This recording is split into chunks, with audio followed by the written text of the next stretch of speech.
오늘 욥기 33장 본문 말씀은 엘리후가 욥에게 한 말입니다. 이제 욥과 세 친구의 토론 배틀이 끝났습니다.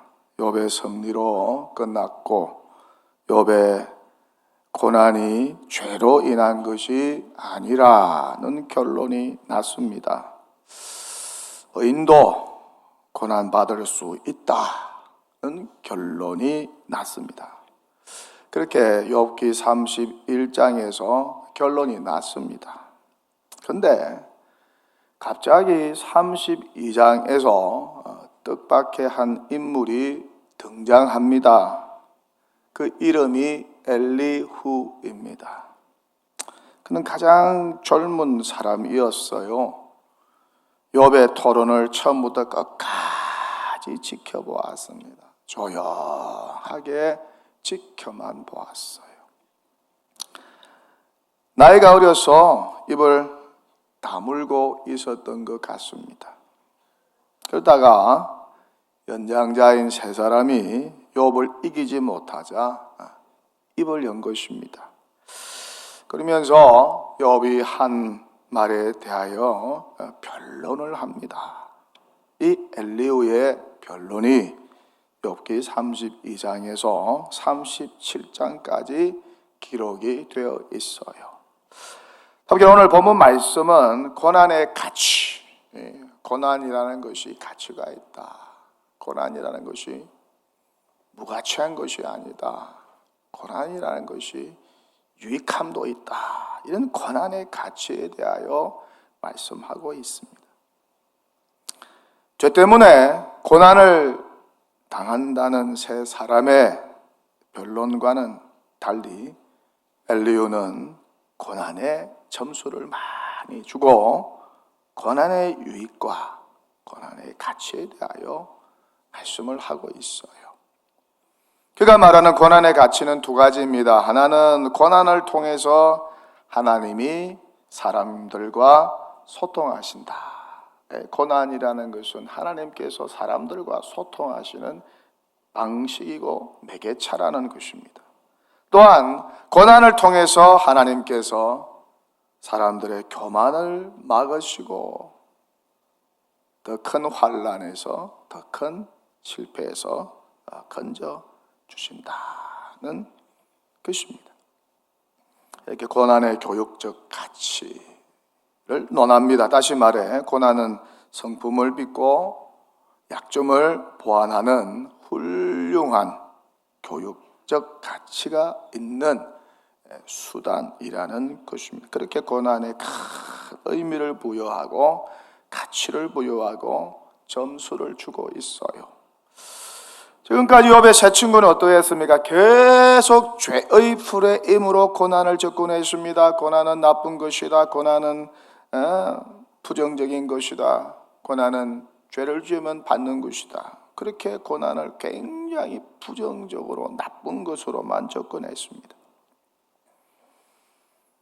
그런데 엘리후는 고난에 대한 전혀 다른 접근 방식을 시도하고 있어요. 인간을 연단하고 훈육하는 그런 교육적인 가치로 더 나아가 인간을 더 높이 위대하게 만드는 그런 교육의 도구로서 고난을 접근하고 있습니다. 이렇게 엘리후는 긍정적으로 고난을 다룹니다. 연장자인 세 사람이 고난을 부정적으로 다룬 것과는 전혀 다른 방식입니다. 그는 매우 긍정적으로 고난을 다루고 있어요. 먼저 하나님은 고난을 통해서 인생에게 경고하시고 또한 소통한다는 것입니다. 이것이 첫 번째 고난의 가치라는 거예요. 본문 15절과 16절입니다. 사람이 침상에서 졸며 깊이 잠들 때나 꿈에나 밤에 환상을 볼 때에 그가 사람의 귀를 여시고 하나님이 사람의 귀를 여시고 경고로서 두렵게 하시니 사람을 두렵게 하시니 하나님은 고난을 통해서 사람의 귀를 열어 경고하신다는 거예요. 다시 말해서 고난을 통해서 귀를 열게 하여 정신이 번쩍 들게 하시고 그렇게 경고함으로 하나님의 음성을 사람에게 전한다는 것입니다. 그렇게 하나님은 고난을 통해서 인간과 소통한다는 말씀입니다. 하나님은 꿈과 환상을 통해서 인간과 소통하십니다. 성경의 위인들도 꿈과 환상을 통해서 신적 계시를 받고 또한 하나님 음성을 듣고 하나님과 소통하였습니다. 그렇게 하나님은 고난을 통하여 사람과 소통하십니다. 당신의 백성들과 소통하시고 당신의 뜻을 계시하십니다. 어떻습니까? 고난이 없는 사람은 어떻습니까? 하나님에 대하여 관심을 가지지 않습니다. 관심이 없을 뿐만 아니라 하나님의 음성에 귀를 기울이지도 않습니다. 하나님의 말씀과 하나님의 음성에 대해서 전혀 무관심합니다. 천상천하 유아 독존으로 삽니다. 고난 없이 편안하면 인간은 자신을 하나님으로 착각합니다. 교만하고 자신만만합니다. 자신을 대단한 존재로 여깁니다. 그래서 하나님께 귀를 기울이지 않아요. 고난이 없으면 이렇게 사람들은 보통 하나님의 음성에 귀를 기울이지 않습니다. 하나님에 대하여 무관심합니다. 근데 어떻습니까? 고난이 찾아오고 고난을 당하게 되면 사람이 달라져요. 겸손해져요. 그렇게 교만한 사람이, 자기밖에 모르는 사람이 겸손해져 하나님의 존재를 인정하고 하나님을 찾지 않는 사람들이 하나님을 찾고 하나님의 음성에 귀를 기울이게 되는 것이죠. C.S. 루이스는 말합니다. 사람에 따라 무서운 일이 일어나기 전에는 하나님께 귀를 기울이지 않는 습성이 남아있다. 하지만 고난은 우리를 향한 하나님의 확성기다.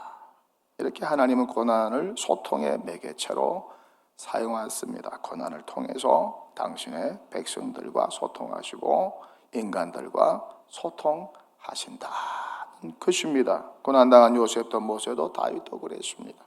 선지자 엘리야도 마찬가지였어요. 이세벨 왕비에게 쫓김을 당합니다. 너무 고통스럽고 힘들고 외롭습니다.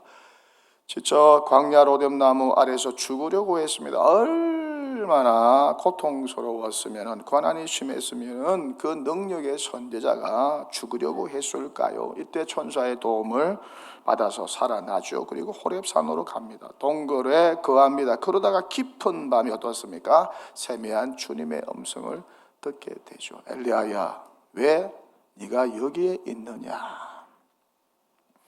이스라엘의 바알에게 무릎 꿇지 않은 의인 7,000명이 남아있다.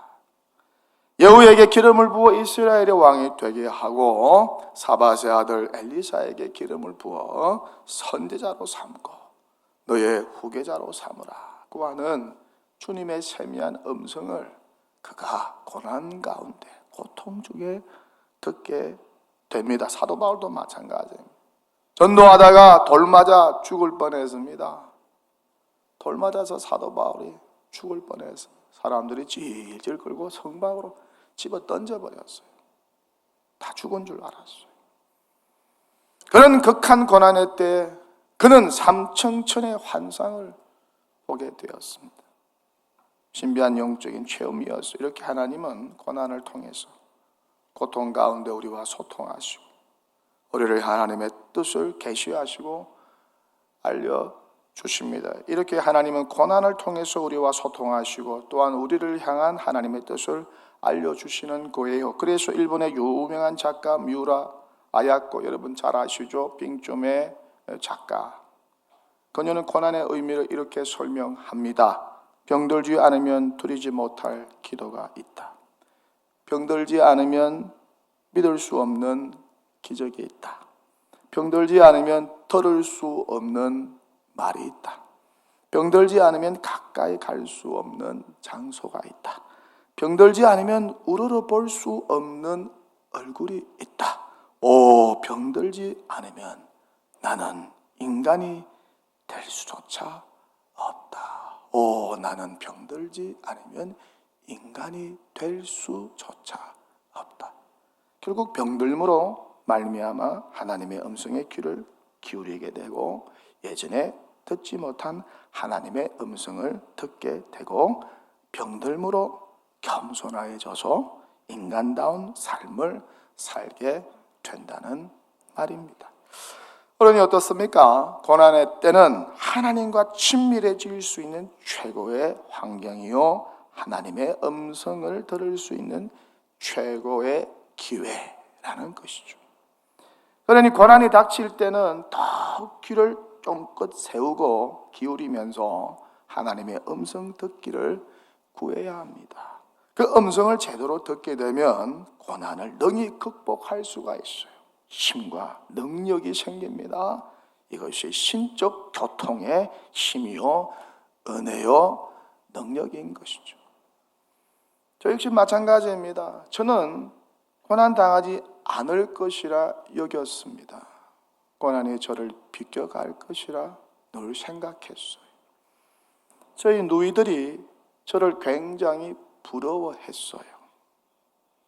누이들은 다 고난을 당했습니다. 고난을 통과했습니다. 근데 누이들이 고난 당하지 않는 저를 보고 행운아라고 할 정도로 굉장히 부러워했어요. 그런데 역시 뜻하지 않는 시간에 고난이 찾아왔어요. 고난을 당해 보니까 하나님의 음성이 생생하게 들려옵니다. 선명하게 들려옵니다. 말씀을 통해서 확실하게 들려옵니다.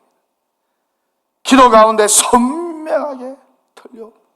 그리고 머리로만 알던 하나님을 눈으로 보게 되었어요. 머리로만 알던 하나님을 귀로 직접 듣게 되었어요. 이것이 고난 중에 제가 경험한 최고의 은혜요, 기쁨이었습니다. 그 힘으로 고난을 통과했어요. 지금 생각해 보면 얼마나 고맙고 감사한 일인지 몰라요.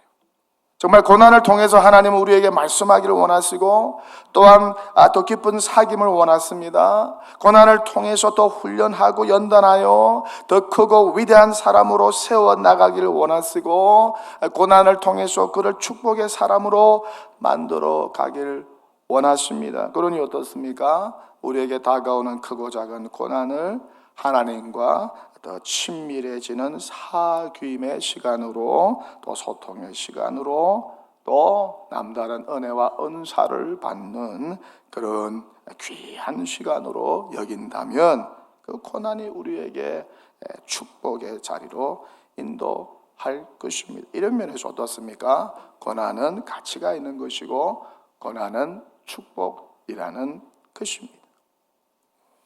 또 다른 고난의 가치가 무엇입니까? 고난이 교만을 막아준다는 것입니다. 교만하여 더 망하지 않도록 보호해준다. 고난이 우리의 삶을 더 망가지지 않도록 보호해준다는 거예요.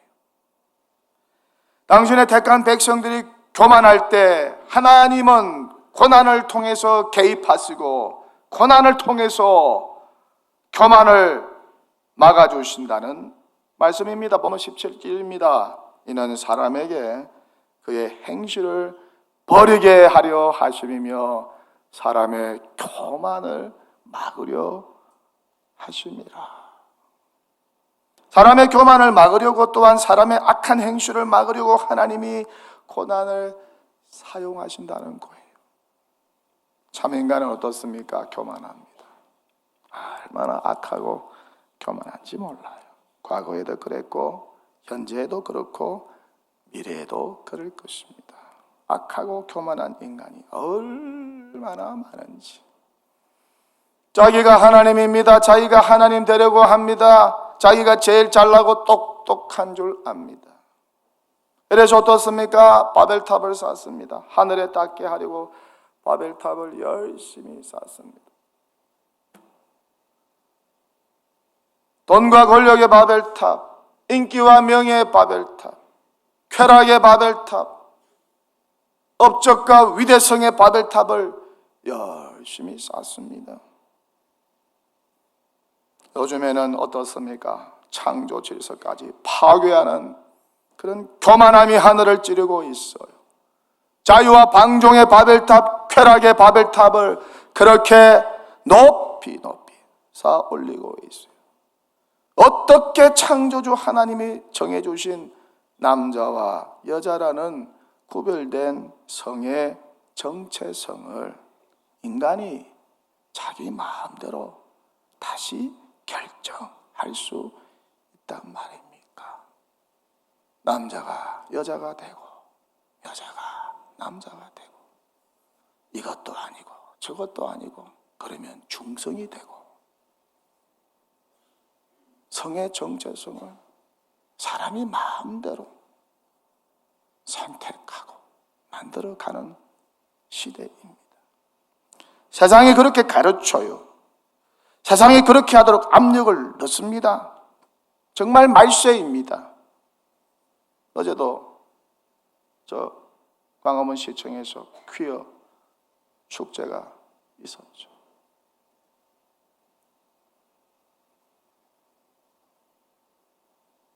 세상은 이렇게 악하고 교만합니다. C.S. 루이스는 단순한 기독교에서 하나님이 가장 싫어하는 죄가 교만이라고 하면서 이렇게 글을 적고 있습니다. 기독교 서성들의 가르침에 따르면 가장 핵심적인 악, 가장 궁극적인 악은 교만입니다. 성적 부정, 분노, 탐욕, 술 취함 같은 것들도 이 악에 비하면 세 발의 피에 불과합니다. 악마는 바로 이 교만 때문에 악마가 되었습니다. 교만은 온갖 다른 악으로 이어집니다. 이것은 하나님께 전적으로 맞서는 마음의 상태입니다. 교만은 악마적이라고, 악마는 이 교만 때문에 악마가 되었다고, 교만이 가장 궁극적인 악이라고 그는 경고하고 있어. 저는 교만은 가장 사악한 악이며 모든 죄악의 뿌리가 되는 것입니다. 그래서 어느 작가는 이런 말을 합니다. 고통만이 인간이 짐승처럼 추해지는 것을 방지할 수 있다. 고통만이 인간이 짐승처럼 추해지는 것을 방지할 수 있다. 인간이 고통을 당해야 한다는 거예요. 그래야 교만한 인간이 겸손해진다는 것입니다. 그만큼 인간이 교만하고 추악합니다. 그래서 하나님은 이런 인간의 교만을 막기 위해서 고난을 주신다는 것입니다. 고난을 이용하신다는 것입니다. 고난을 통해서 교만을 다루고 꺾어서 겸손하게 하여 축복의 사람으로 만들어 가신다는 것입니다. 개인도 나라도 교회도 기업도 가정도 마찬가지입니다. 이렇게 하나님은 교만을 가장 싫어하세요. 교만을 막으세요. 당신의 사랑하는 백성이 교회가 교만해도 고난을 통해서 막으십니다. 고난을 통하여 겸손하게 만들어 축복의 사람으로 빚어갑니다. 어떻습니까? 이스라엘이 좀 잘 산다고, 좀 잘 나간다고, 좀 인기가 있다고 교만하니까, 교만하에 너무 까부니까 하나님도 무시하고 율법도 무시하고 우상 숭배하고 불순종하니까 어떻습니까? 여호와께서 강대국을 통하여 망하게 했습니다. 망하고 나니까 그제야 이스라엘이 정신을 차리고 깨닫고 겸손해졌어요.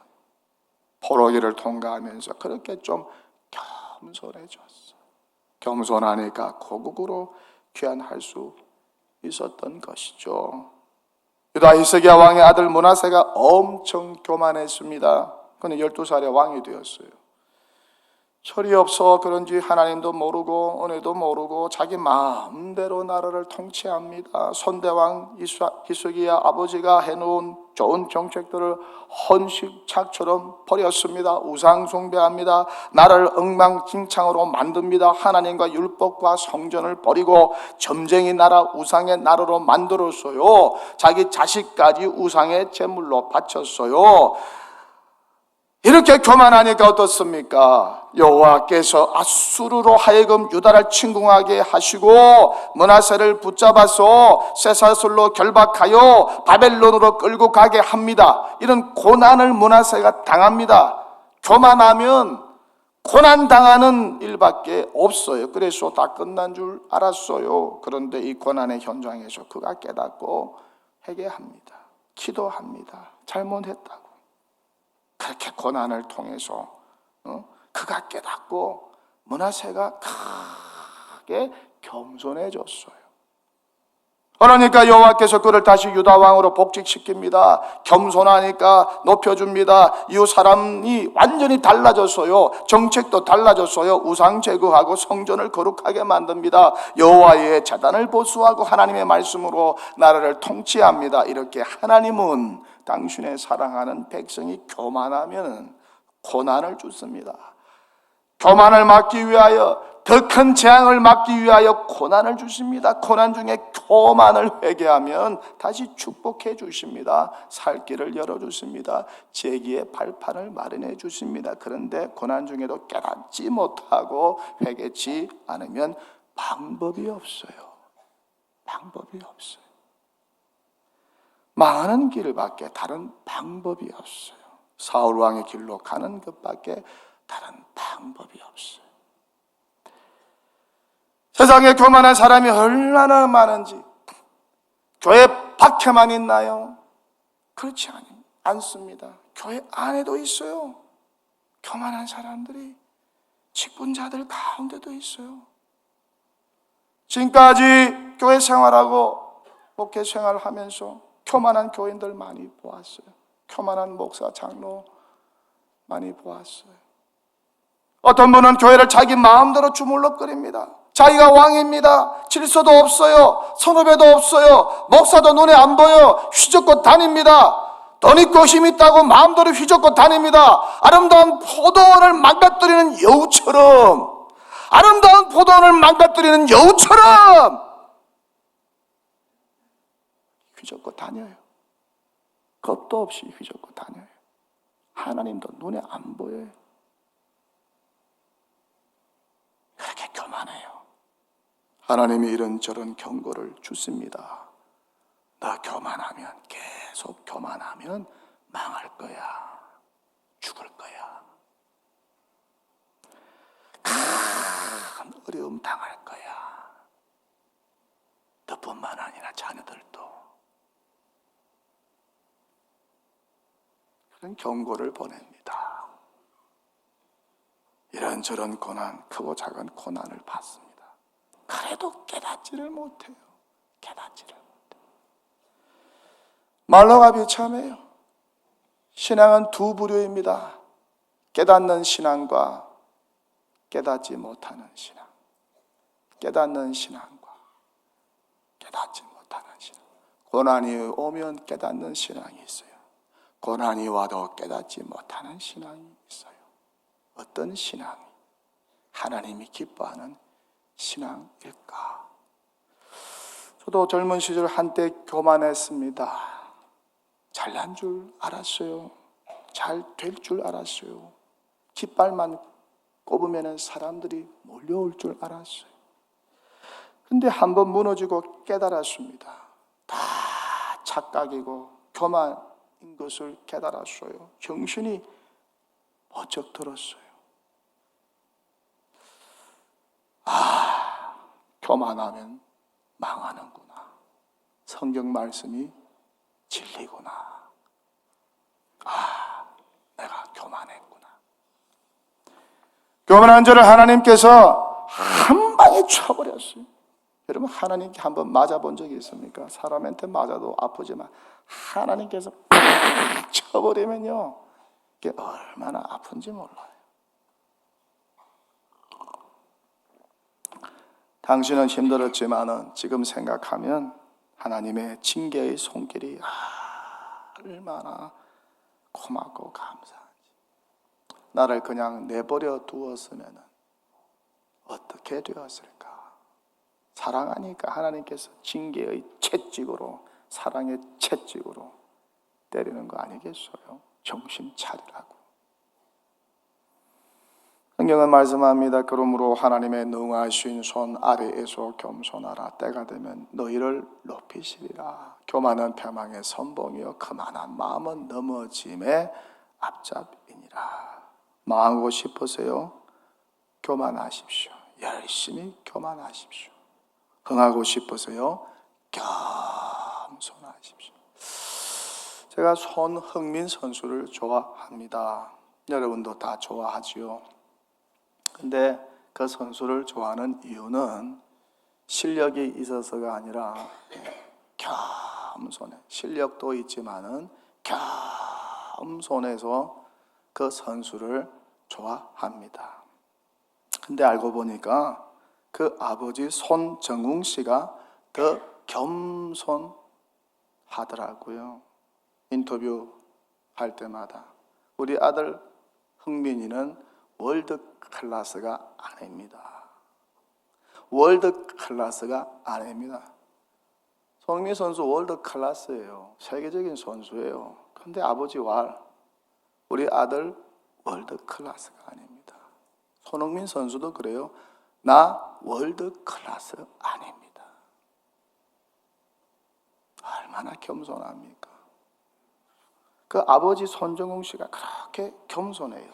그러니까 어릴 적부터 겸손을 가르쳤다고 합니다. 축구를 가르칠 때부터 아들에게 겸손을 그렇게 강조했다고 합니다. 흥민아, 네가 앞으로 유명한 축구 선수가 되거들랑 겸손해라. 겸손하고 또 겸손해라. 실력 있다고 까불거리다가 망하는 선수 많이 보았으니까 겸손해라. 그렇게 어릴 때부터 겸손을 강조했다고 합니다. 아버지가 아들에게 겸손을 강조하는 그런 관계가 얼마나 되겠습니까? 참 귀한 부자입니다. 토탈 사커의 창시자인 네덜란드가 난 세계적인 축구 선수 요한 크루이프, 혹시 아시는 분 계실 거예요.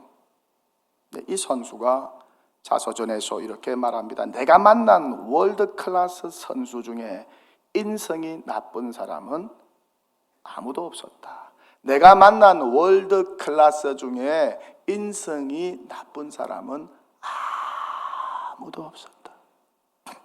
인성의 최고봉이 뭘까요? 겸손이죠. 예수님은 온유하고 겸손하셨습니다.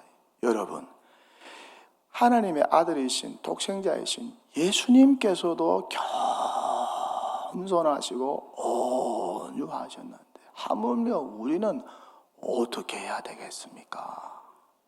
예? 저와 여러분이 예수님 앞에 내세울 게 뭐가 있어요?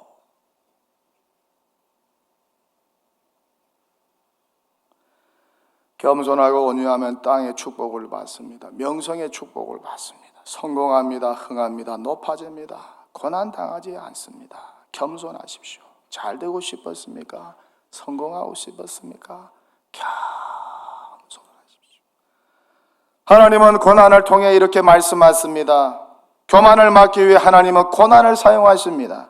이 고난의 유익과 가치를 기억하고 고난당한 것이 유익이라고 선포하시고 고난을 주의 율례를 배우는 학습의 과정으로 여기시고 고난 중에도 힘을 내시고 믿음과 소망을 가지시고 말씀 붙잡고 십자가 붙들고 늘 기도하면서 주님과 더 깊은 교제의 시간, 사귐의 시간으로 가진다면 얼마나 좋을까.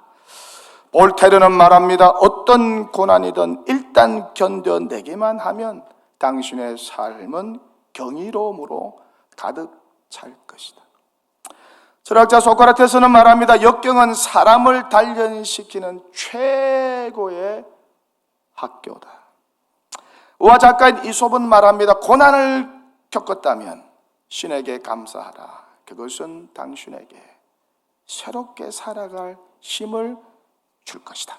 프랑스의 소설가 오노레 발자크는 말합니다. 고난은 존재에게 성공의 발판이며 고난은 상인에게 재물이며 고난은 약자에게 힘이다. 고난을 긍정적으로 보십시오. 믿음의 눈으로 보시고 변장된 하나님의 축복으로 보시고 구원의 섭리로 보시고 창조의 통로로 보시고 하나님을 깊이 경험하는 은혜의 시간으로 보시고 무엇보다 고난 이후에 하나님께 주실 축복을 늘 기대하십시오. 저도 고난을 당해 보았습니다. 여러분이 당한 고난과는 비교할 수 없지만 고난이란 뜻밖의 불청객과 일정 기간 동거를 해보았습니다. 그땐 참 힘들고 불편했어요.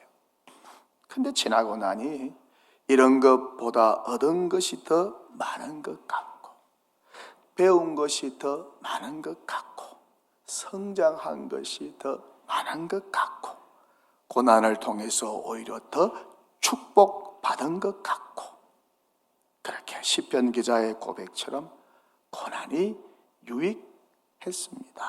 무엇보다 고난을 통해 주의 윤례를 배우게 되었고 주님의 십자가를 다 묵상하고 주님의 십자가의 그 은혜를 다 깊이 깨닫게 되었습니다. 고난에도 유익이 있고 긍정적인 면이 있습니다. 고난에도 좋은 면이 있습니다. 고난이 다 나쁘지만 않다는 것입니다. 어느 분이 책에서 고난의 유익에 대해서 이렇게 글을 적고 있습니다. 이거 나누고 설교를 마치겠습니다. 연은 순풍이 아니라 역풍에서 가장 높이 난다. 상처, 고통, 슬픔, 두려움을 극복하면 정신력이 더 강해진다. IQ보다 역경지수인 AQ가 더 높은 사람이 성공한다. 춥고 어두운 시간, 자정에서 새벽 2시 사이에 장미꽃을 채취한다. 한밤중에 장미가 최고의 향기를 발산하기 때문이다. 참깨는 상온에서 보관하는 것보다 영하 20도의 냉동실에 보관하는 것이 훨씬 더 많은 싹을 틔울 수 있다. 고통을 이긴 힘이 생명 활동을 촉진시킨 것이다.